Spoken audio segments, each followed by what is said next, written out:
Hello, namaste. Welcome to Mamata's Essence. यो मेरो 2021 को फर्स्ट गार्डनिङ डे हो अनि आज मेरो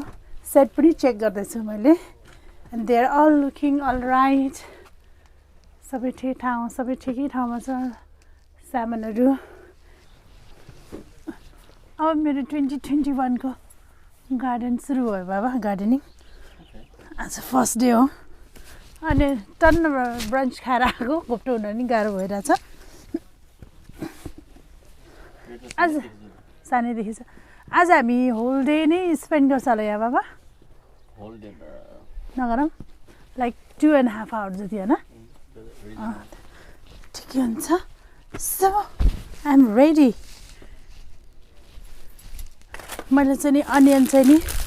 लास्ट अटममा किनेको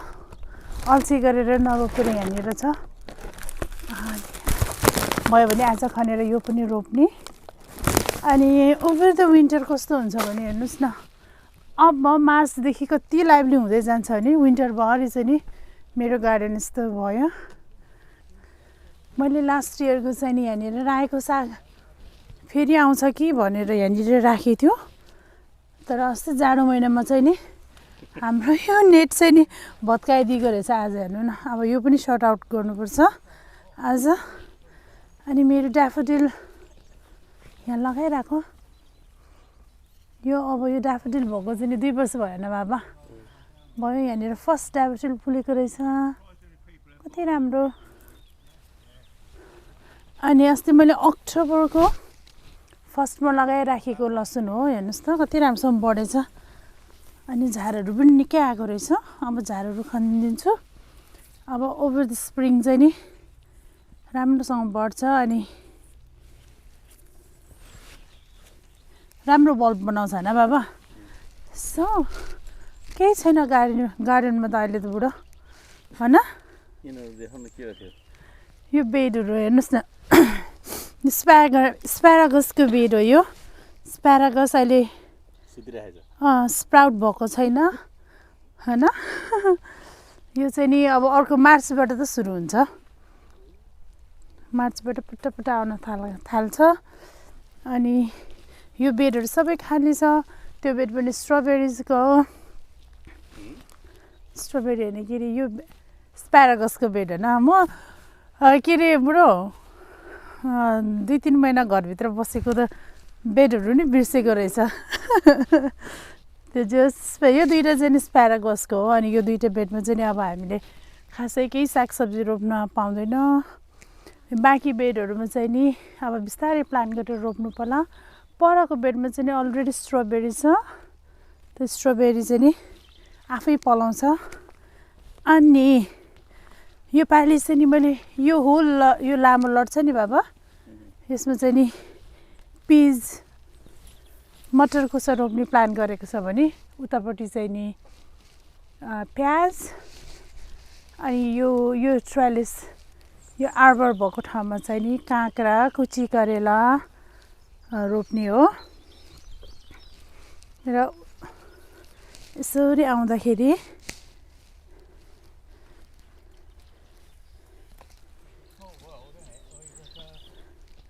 अनि यहाँ चाहिँ नि होल रातो आलु र सेतो आलु रोप्ने प्लान गरेको छ र बाँकीमा अरू सागसब्जीहरू बिस्तारै यति नै छ अनि मैले भन्छु नि यु नो बुढो वाइमा यो के अरे यो बक्सुट मेरो किन फेभरेट थाहा छ किनभने यो विन्टरमा नि हेर्नुहोस् न 12 मास चाहिँ यो ग्रिन हुन्छ क्या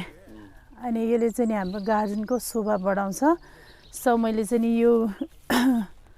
बक्सुटको टोपियाहरू चाहिँ नि यहाँ अलटमेन्टमा पनि राखेको छ अनि उता घरमा पनि राखेको छ किनभने युकेको विन्टरमा चाहिँ एकदम हार्स नै हुन्छ वेदर अनि एकदम गाह्रो नै हुन्छ अरू फुल प्लान्टहरू सर्भाइभ हुन जस्तो बक्सुट जुनिपर लेमन साइप्रस अलिकति त्यस्तो खालको प्लान्टहरू मात्र हुन्छ नि त होइन मलाई चाहिँ नि यो बक्सवुड एकदम मनपर्छ अनि यहाँनिर बिचारा एउटा लेडी बर्ड बसिरहेको रहेछ हेर्नुहोस् न अब यहाँनिर लेडी बगहरू नि बाहिर निस्किन थालेको रहेछ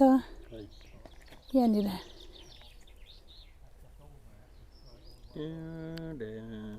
कति राम्रो प्याटर्नका है बिचरा मैले यस्तो गरेर डरलायो होला म छोडिदिन्छु उसलाई इन्जोय द्याट सो आज चाहिँ नि सुलभ्रमा मिलेर चाहिँ नि यो लसुनको म लसुनमा पनि विडिङ गर्छु अनि सुलभले चाहिँ नि उतापट्टिको पात खनिदियो भने म प्याज रोप्छु अनि त्यति गरेपछि आज पुग्छ होला है बाबा अनि चिया खाँदै काम गर्दै गर्नु पर्ला प्लिज किप वाचिङ म भिडियो अपडेट गर्दै गर्छु आज मेरो गार्डनिङको see you in a bit सर घाम चाहिँ नि कस्तो राम्रो लागिराखेको छ अब चाहिँ नि काम सुरु भयो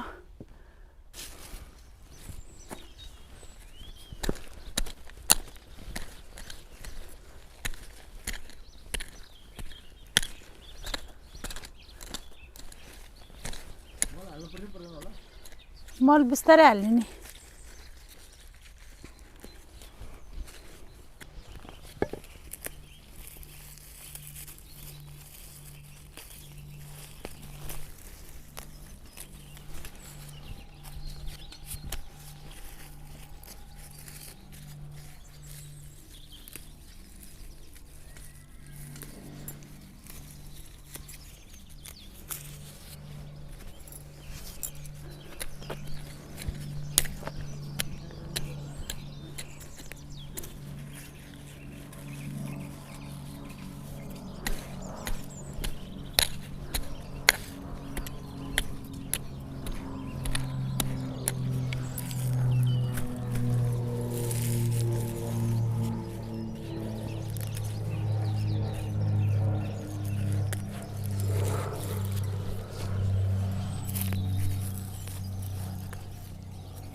चराहरू कस्तो कराए गयो बाबा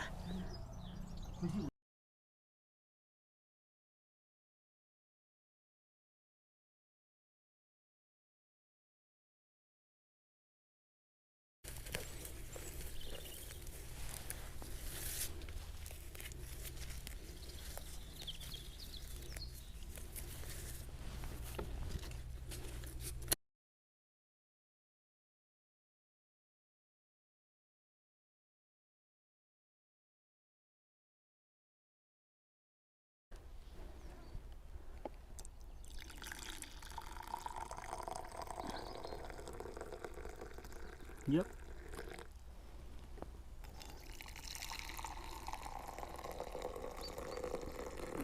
ओइ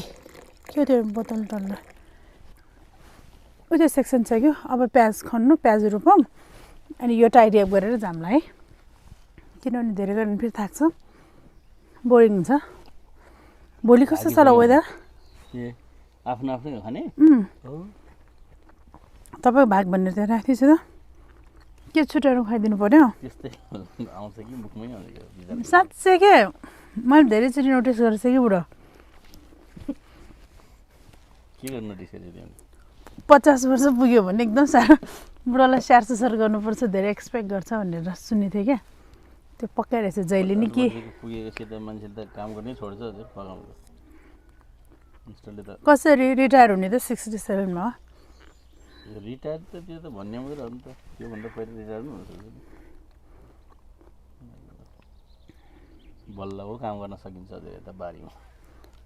रिटायर भएपछि अनि त्यही त हो त आज पनि रिटायर भएर नि फेरि जाइरहेको छ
आज चाहिँ नि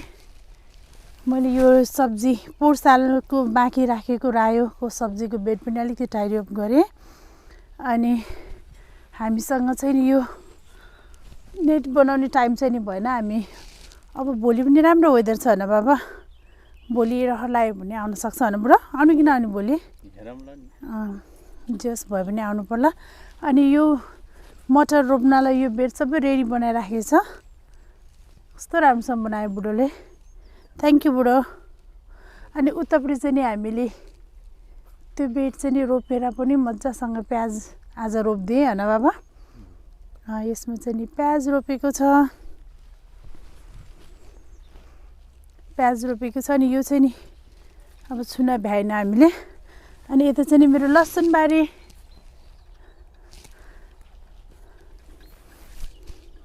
मैले लसुनमा यहाँ सबै विडिङ गर्दा विड एकदम धेरै थियो सबै खनेर मजासँग विड निकालिदिएँ अनि अलि पुरानो भएको लिफहरू चाहिँ नि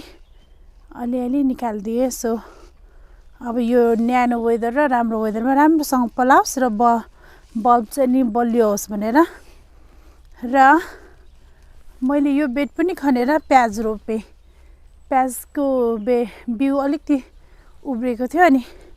यसमा नि लगाइदियो सो हाम्रो यो पालिको मिडल सेक्सन चाहिँ नि सबै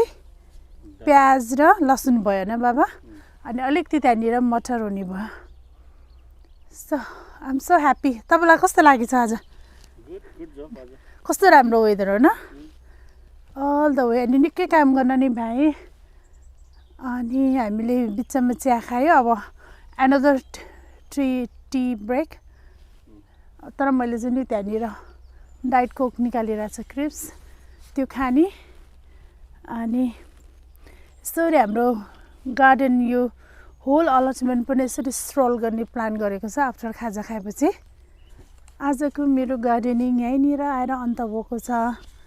अब हजुरहरूसँग बिदा माग्नुपर्छ होला before I go please like comment and subscribe see you in next video